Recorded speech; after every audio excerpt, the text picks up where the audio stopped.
Hello everyone, good evening. Good evening, dear YouTube babies. I'm here with the another session for the paper one revision series. How are you all? How is your studies going on? It's just months for the December call exam, December net exam. And in between, some PSC exams are going on. The assistant professor exams are going on. And also some teaching jobs vacancies, teaching jobs exams are also going on, recruitment exams. We are expecting some recruitment exams too, right? Yes. Good evening. Good evening. Yeah, I can see you, Manvi. Manvi, your first message. Rajeshwari, I can see your message. Good evening. Yes. So, in paper one, generally we are discussing the general papers and all those. No, the national level exams. Basically with the net and also with other PSC exams. If you focus upon, you can attend our paper one live revision sessions, right? Yeah. So the people on the YouTube, it's exclusively for you. That is the paper one revision series. Today, I am going to discuss about the people development and environment. It is an important topic in the NTA net, people development and environment. And also, these like people development and environment areas are also there for the other exams, other national level exams, basically teacher recruitment exams, and also like with the state eligibility test exams and also. So, yes, Navira, good evening. Yes. Can we start with the questions? Will you answer on the chat box? Ready for answering? You learn today. It will be a knowledge enriching session. Obviously, you'll have a lot of things to learn from here. So paper one, the people development and environment is very important, as you know. So can I move on to the first question now? The first question for the today's YouTube live is the totality of physical, chemical, biological, and social factors that surround a living organism is called. Very important, a very easy question. Is it habitat? Is it ecosystem? Is it environment? Is it ecology? So we have a doubt between these because all look similar, right? Habitat, ecosystem, environment, ecology, all look similar. So which option that you will go with? The totality of physical, chemical, biological, and social factors that surround a living organism. So which one you will go with? Okay, answers are coming. Is it 1, 2, 3, or 4? Yeah. The answer is it is the environment. Okay, the totality of physical, chemical, biological, and social factors that surround a living organism is called the environment. That is the environment. Yeah, that is a basic thing that we want to learn. Who coined the term ecosystem? Who coined the term ecosystem? So, is it Charles Darwin? Is it A.J. Tansley? Is it Ernst Haeckel or Rachel Carson? Who coined the term ecosystem? Okay. So you have 4 options here. Is it Charles Darwin or is it A.G. Tansley? Is it Ernst Haeckel or Rachel Carson? Charles Darwin you will be familiar with. A.J. Tansley also I think you will be familiar with. Maybe you have 3 or 4 options as the doubtful one. Yeah, you are telling the right answer, guys. The answer is A.J. Tansley. That is Arthur Tansley was the man who coined the term ecosystem. It's correct. The next question. The biotic component of an ecosystem includes soil, water, air, plants, animals, and microorganisms, temperature, light, humidity, rocks, and minerals. So basically, you know that ecosystem is divided into biotic and abiotic components. So which of these options tell you about the biotic components? Is it soil, water, air, or is it plants, animals, and microorganisms? Biotic component, what do you mean by basically, like if you think of what do you mean by basically biotic components, you can get the answer. That's it. Yes, guys. Super, you're getting the answers correct. Yes, it is plants, animals, and microorganisms are the biotic components you have. It is a biotic component of an ecosystem. So it includes plants, animals, and microorganisms. That means the living beings. Okay, biotic components of the ecosystem is a living things, and a biotic component is the non-living things. Yeah. Next one. The Montreal Protocol in a paper one, people development and environment, the protocols, the regulations and all, it is very important. So the Montreal Protocol of 1987, the year is also very important. Is associated with what? Is it the control of global warming? Is it the conservation of biodiversity? Or is it phasing out ozone depleting substances? Or is it ban on nuclear testing? So in 1987, like basically the options, when you have the options, uh, nuclear testing, basically with that, at that time, the nuclear testing or the nuclear weapons were not that prominent. So with the Montreal Protocol, what you will have? Phasing out ozone depleting substances. Yes, you're correct, guys. The answers I'm getting from the chat is correct. It is phasing out ozone depleting substances. That is option 3. That's the correct one. Okay. So going to the next one. The concept of sustainable development was popularized by. So sustainable development and also sustainable development goals are very important. And now here it's not asked about the sustainable development goals. It's not SDGs they ask. You're asking about the concept of sustainable development. Actually, I know that you're very well aware of the concept of sustainable development. And this concept was popularized by which report or which conference? Okay. Is it the Brundtland Commission report? Or is it the Stockholm Conference? Or is it the Rio Earth Summit? Or is it the Kyoto Protocol? Which is the answer? Yes. Yeah. The answers, I can see you. The answer is everybody telling the answer as 1. Yeah, it is the Brundtland Commission report. It is in 1987 and it is called the World Commission on Environment and Development, World Commission on Environment and Development, WCED. Okay, and extra knowledge, it's also called the World Commission on Environment and Development. Okay, so this report made the concept of sustainable development popularized. Okay. Arrange the following in correct chronological order, oldest to latest. So you can expect the chronological order in paper 1 also, not in paper 2.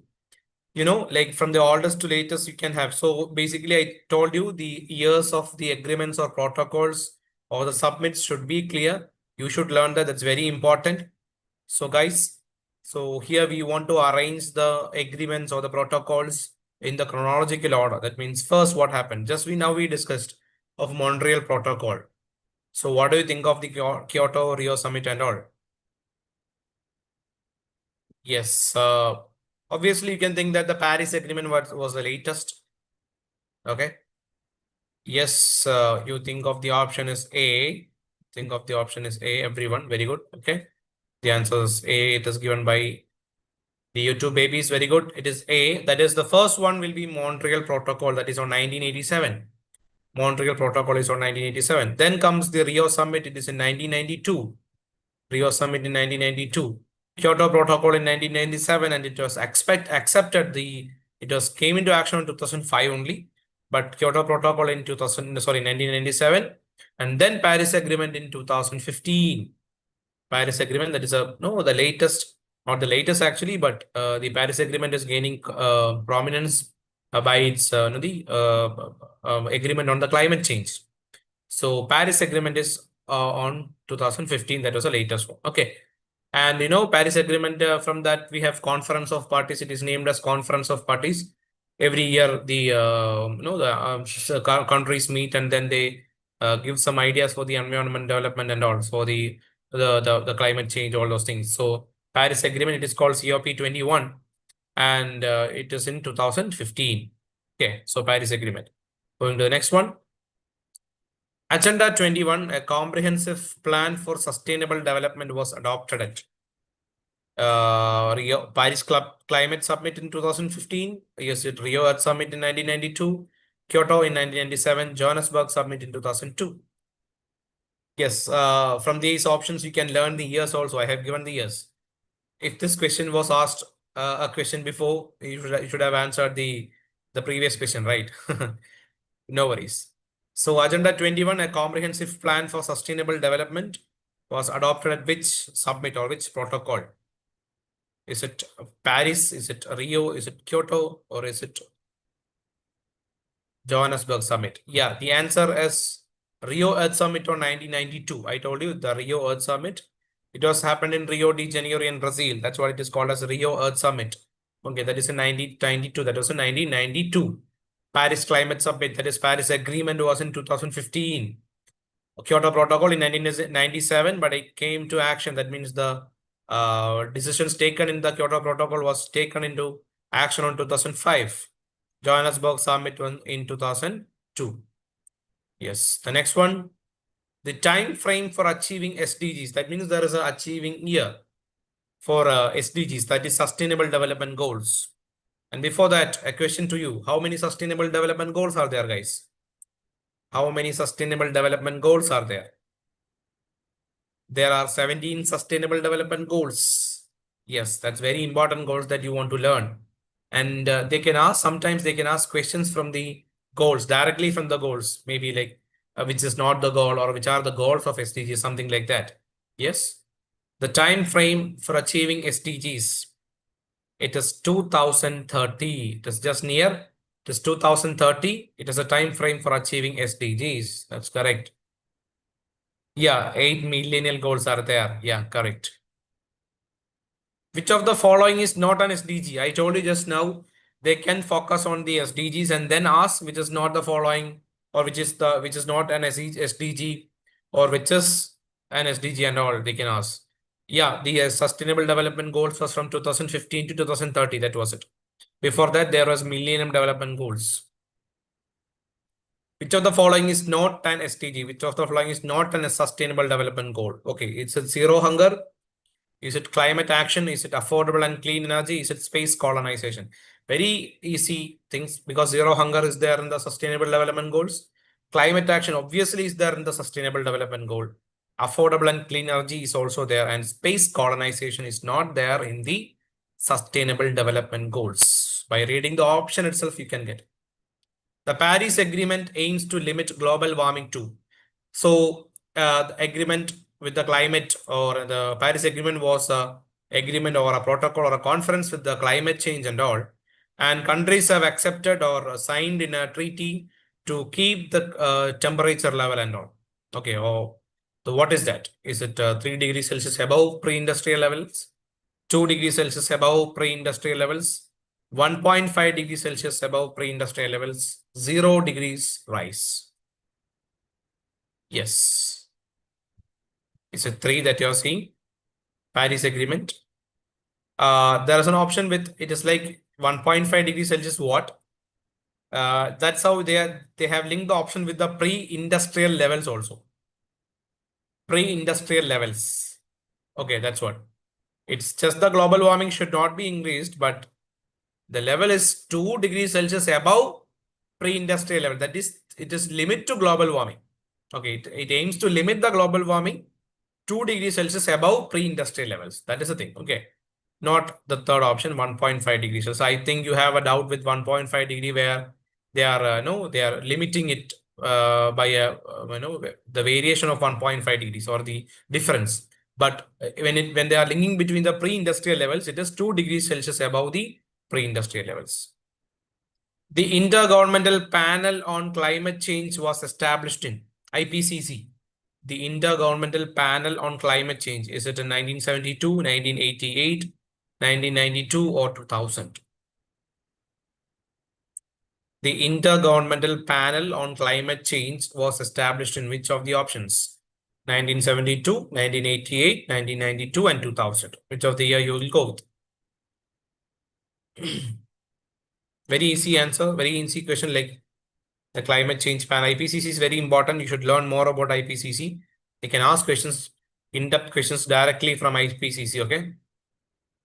Do you answer? Options, everyone, can you? It is just 1988. 1988. Okay, can you just remember the protocol or the conference that was held on 1987? Okay. So it was Montreal Protocol, and by that effect, it was the Intergovernmental Panel on Climate Change was formed. IPCC was formed. The main contributor of acid rain is is it carbon monoxide and methane, sulfur dioxide and nitrogen oxides, ozone and ammonia, hydrogen sulfide and chlorine? Okay. the main contributor of acid rain is carbon monoxide and methane, sulfur dioxide and nitrogen oxides, ozone and ammonia, and hydrogen sulfide and chlorine. Which one you will go with? Yes, guys. Can you go with the answer? You're telling that sulfur dioxide and nitrogen oxides? Yes, that is correct. Sulfur dioxide and nitrogen oxides are the main contributors of acid rain. That is correct. That is the main contributors of acid rain. Eutrophication in lakes is primarily due to. Eutrophication in lakes is primarily due to. Is it due to heavy metals? Is it due to excessive nutrients, that is nitrate and phosphates? Is it due to oil spills or is it due to plastic waste? Eutrophication in lakes, that's a phenomenon in the lakes. Eutrophication in lakes is primarily due to what? Heavy metals, excessive nutrients, oil spills, plastic waste. Very good. The answer is excessive nutrients such as nitrates and phosphates is primarily the reason for the eutrophication. Bhopal gas tragedy in 1984 was due to the leakage of which gas? Methyl isocyanate, sulfur dioxide, chlorofluorocarbons, and carbon monoxide. Yeah. And you should study the natural, not only the natural disasters, also the man-made disasters.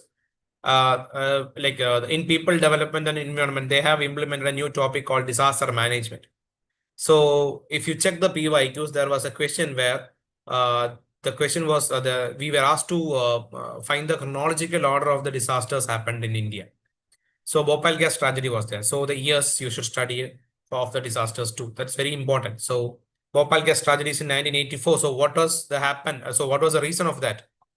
It is methyl isocyanate. It was methyl isocyanate. That is methyl isocyanate. The framework agreement of the International Solar Alliance was opened for signature in ISA. It is very important. International Solar Alliance is very important. So where this agreement was signed, International Solar Alliance was signed. New Delhi, India, Paris, France, Geneva in Switzerland, Marrakesh in Morocco. Like when you study about ISA, International Solar Alliance, you will study where was this framework agreement signed. Okay. Is it in Paris, France, are you telling? Or is it in Geneva, Switzerland? Or is it in Marrakesh, Morocco? Yes, the answer is it is in Morocco, it was signed. And ISA, International Solar Alliance, it is in the syllabus of People Development and Environment of NTNet. It is very important for the paper 1 syllabus. Arrange again a chronological, not a chronological order, it's an order arrangement. Arrange the following continents in decreasing order of annual CO2 emissions. That means carbon dioxide emissions. Africa, Asia, Europe, and North America. So it's very easy that carbon dioxide emissions, decreasing order. So you should have the first continent first. Which continent with the more carbon dioxide emissions will be the first one. So is it Asia or is it Africa or is it Europe or is it North America? Where do you think that the carbon dioxide emissions will be? No, that will be the first option. Okay. Yeah, you think that it is Asia? Obviously, it is in Asia because as it is the largest continent, it is Asia. Carbon dioxide emissions, more population, more populated. So carbon dioxide emissions will be more in Asia. Then comes the North America, and then comes Europe, and then comes Africa. That's what the order is. Okay, that is a decreasing order. From the following emissions, coal-based thermal power include. From the following emissions from the following emissions from coal-based thermal power. So emissions from the coal-based thermal power include which of them? Is it carbon monoxide, ozone, sulfur dioxide, or particulate matter? Or is it carbon monoxide, sulfur dioxide, and particulate matter only? Is it carbon monoxide, ozone, and sulfur dioxide only? Or is it carbon monoxide, sulfur dioxide, methane, and particulate matter? So it is very similar, but which are the following emissions from the coal-based thermal power? Yes, you're telling the right answer, guys. It is carbon monoxide, sulfur dioxide, and particulate matter. It is carbon monoxide, sulfur dioxide, and particulate matter. Yes, guys, that was all for today. That is from people, development and environment. I've given you some questions. So I think it was an enriching session for you. Learn more while